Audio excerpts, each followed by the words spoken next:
अस्सलाम वालेकुम एवरीवन। आज जो टॉपिक मैं आप लोगों के लिए लेकर आई हूँ वो बहुत इम्पॉर्टेंट टॉपिक है फॉर ECCE स्टूडेंट्स। अक्सर कंटेंट डेवलपमेंट में इस टॉपिक को इग्नोर कर दिया जाता है, तो आज की वीडियो आपके लिए बहुत ज़्यादा इम्पॉर्टेंट है। काइंडली इसको डिटेल में देखिएगा। आज का टॉपिक हमारा है isolated property of material, IPM। इससे पहले कि मैं इस पूरी प्रॉपर्टी को एक्सप्लेन करूं, हम पहले देखेंगे व्हाट इज़ मटीरियल। मटीरियल से मुराद ऐसे कोई भी एविएड है जो हम अपनी टीचिंग के दौरान इस्तेमाल करते हैं ताकि हम उस चीज़ से रिलेटेड बच्चे के माइंड में एब्स्ट्रैक्शन क्रिएट कर सकें। वो मटीरियल को रियल ऑब्जेक्ट भी हो सकता है। फॉर एग्ज़ाम्पल, हम बच्चे को पढ़ाना चाह रहे हैं A फॉर एप्पल, हम रियल में बच्चे को वो एप्पल दिखा दें ताकि बच्चे के माइंड में उससे रिलेटेड एक एब्स्ट्रैक्शन क्रिएट हो जाए और उसको रिलेट कर ले, वो जल्द से जल्द इस कॉन्सेप्ट को ग्रिप कर लेगा।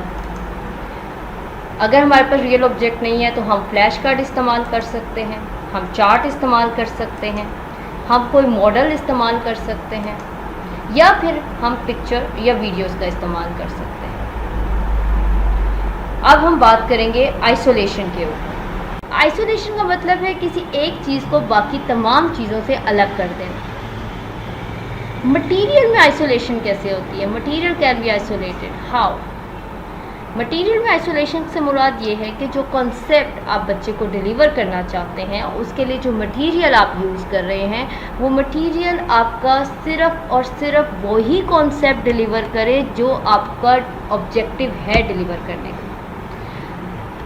उसके अलावा कोई और कॉन्सेप्ट उसके अंदर इमर्ज ना हो।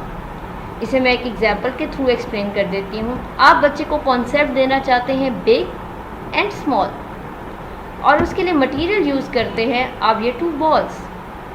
अकॉर्डिंग टू IPM ये मटेरियल इनएप्रोप्रिएट है। क्यों? क्योंकि इसमें 2 तरह की डिस्ट्रैक्शन पाई जाती हैं जिसमें बच्चा कन्फ्यूजन का शिकार हो सकता है। फर्स्ट ये कि 2 डिफरेंट कलर्स के बॉल हैं, आप बच्चे को बिग एंड स्मॉल बताना चाह रहे हैं पर वो कलर्स में भी कंफ्यूज हो रहा है, उसे कलर्स का कॉन्सेप्ट भी इसके अंदर जा रहा है। इसके अलावा ये दोनों बॉल 2 डिफरेंट स्पोर्ट्स में इस्तेमाल होती हैं। तो अगर आप बच्चे से पूछ सकते हैं कि ये बड़ी छोटी में से बताओ कौन सी बड़ी है, ये कौन सी बॉल है, बड़ी है कि छोटी है, आप ये पूछना चाह रहे हैं, लेकिन हो सकता है बच्चा कह दे कि ये बास्केटबॉल है, ये क्रिकेट की बॉल है। बच्चा कन्फ्यूजन का शिकार हो सकता है। और मोस्ट इम्पॉर्टेंट ये टेक्निक ECCE लेवल पे है के स्टूडेंट्स के लिए है, यानी कि प्ले ग्रुप के बच्चे हैं, KG1 के बच्चे हैं, KG2 के बच्चे हैं, तो वो बहुत जल्दी कन्फ्यूजन का शिकार हो जाते हैं। इसलिए हमारा मटेरियल अप्रोप्रिएट होना चाहिए। अकॉर्डिंग टू IPM अगर आपने बिग एंड स्मॉल का कॉन्सेप्ट देना है, you have to use the same balls but in different sizes. ठीक है, एक ही जैसी चीज़ आप इस्तेमाल करें लेकिन उनका साइज़ बेशक डिफरेंट होना चाहिए। उसमें कलर्स की कन्फ्यूजन भी ख़त्म हो गई, डिफरेंट स्पोर्ट्स की कन्फ्यूजन भी ख़त्म हो गई। अब बच्चा यही बताएगा कि ये वाला बॉल बड़ा है, ये छोटा है, इसमें कोई और कॉन्सेप्ट इसके अंदर इमर्ज नहीं हो रहा। आई hope I clear my self. मैं और भी एग्जाम्पल आपसे शेयर करती हूँ ताकि आपको और अच्छे से समझ आ जाए। कॉन्सेप्ट है tall and short.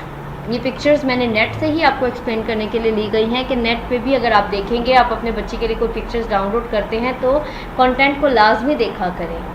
According to IPM ये वाला कंटेंट अप्रोप्रिएट नहीं है क्योंकि इसमें 2 डिफरेंट टाइप ऑफ एनिमल्स दिए जा रहे हैं, जबकि टॉल एंड शॉर्ट के लिए अगर हम सेम चीज़ का इस्तेमाल करें तो बच्चे के लिए ईजी हो जाएगा। लॉन्ग एंड शॉर्ट सेम, ये पिक्चर IPM को फॉलो नहीं करती है क्योंकि 2 डिफरेंट चीज़ों के ऊपर लॉन्ग एंड शॉर्ट बताया जा रहा है।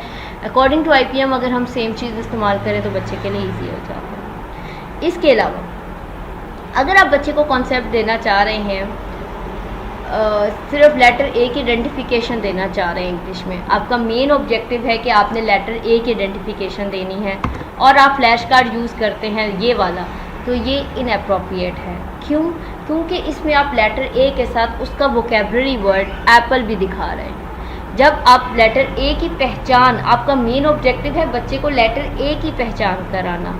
अकॉर्डिंग टू IPM आपका ऑब्जेक्टिव को देखते हुए आप मटेरियल का इस्तेमाल करते हैं। अगर आपका मेन ऑब्जेक्टिव लेटर A की सिर्फ पहचान है और आप उसे ये वाला फ्लैश कार्ड दिखाएंगे जिसमें एप्पल भी बना हुआ है, तो ये बहुत चांस है कि बच्चे का फोकस A से हट के एप्पल की तरफ चला जाए। आप उसे ए दिखाना चाह रहे हैं, आप उसे ए की पहचान कराना चाह रहे हैं, पर बच्चे का फोकस एप्पल की तरफ चला गया, तो वो ए को उस तरीके से फोकस नहीं कर पाएगा। उसके लिए कोशिश करें कि अगर आपका मेन मकसद ए की आइडेंटिफिकेशन है तो सिर्फ उस फ्लैश कार्ड पे लेटर ए ही लिखा हो, उसके साथ उसका वोकैबुलरी वर्ड ना दिया गया हो। हाँ, अगर आपका मेन मकसद आईपीएम में, अगर आपका मेन ऑब्जेक्टिव यही है कि आपने उसे वोकैबुलरी वर्ड की पहचान करवानी है ए से रिलेटेड, फिर आपका ये फ्लैश कार्ड बिल्कुल ठीक हो जाएगा। लेकिन अकॉर्डिंग टू अगर आपने सिर्फ लेटर की आइडेंटिफिकेशन करवानी है तो आपका पहला वाला जो फ्लैश कार्ड है वो रॉन्ग हो जाएगा, आपका दूसरा फ्लैश कार्ड सही होगा जिसमें आपका सिर्फ लेटर ए लिखा हो। कोशिश करें फ्लैश कार्ड बनाते वक्त पीछे बैकग्राउंड जो है वो एक ही कलर का हो और सामने जो लेटर है वो एक कलर में लिखा हो, ताकि कलर्स की डिस्ट्रैक्शन भी बच्चे को ना हो। इसके अलावा हम आईपीएम को किन किन कॉन्सेप्ट्स को टीच करते हुए आईपीएम का हमें ध्यान रखना चाहिए। प्री नंबर्स के कॉन्सेप्ट्स के टाइम हमें आईपीएम का बहुत ध्यान रखना चाहिए। फॉर ईसीसीई प्री नंबर्स में आ जाते हैं big and small, heavy and light, long and short, tall and short. In concepts को देते हुए हमें आईपीएम का ज़रूर ध्यान रखना चाहिए, specially at ECC. Identification of numbers की आइडेंटिफिकेशन के टाइम पे भी हमें एप्पल्स का नंबर्स की आइडेंटिफिकेशन के टाइम पे भी हमें आईपीएम का ध्यान रखना चाहिए। नंबर्स के, जैसे कि अभी मैंने फॉर एप्पल की एग्जांपल दी थी, इसी तरीके से जब हम काउंटिंग में 1 2 3 की आइडेंटिफिकेशन कराते हैं तो कोशिश करें कि ओनली डिजिट ही उसके ऊपर लिखा हो, उसकी वो शेप, ताकि बच्चा क्लियरली फोकस कर सके। आइडेंटिफिकेशन ऑफ इंग्लिश अल्फ़ाबेट, जो कि मैं अपनी एग्जांपल में भी आपके साथ शेयर कर चुकी हूँ पीछे, ये वही बात है। उर्दू के हरूफ तहज्जी की जब हम पहचान कराएं सेम, तो तब भी हमें आईपीएम का ध्यान रखना चाहिए, हमें उसके साथ उसका वोकैबुलरी वर्ड देने की ज़रूरत नहीं है। I hope I clear myself according to IPM. If you need any kind of question, if you have any kind of query, do comment and I will answer it. Thanks a lot. Allah Hafiz.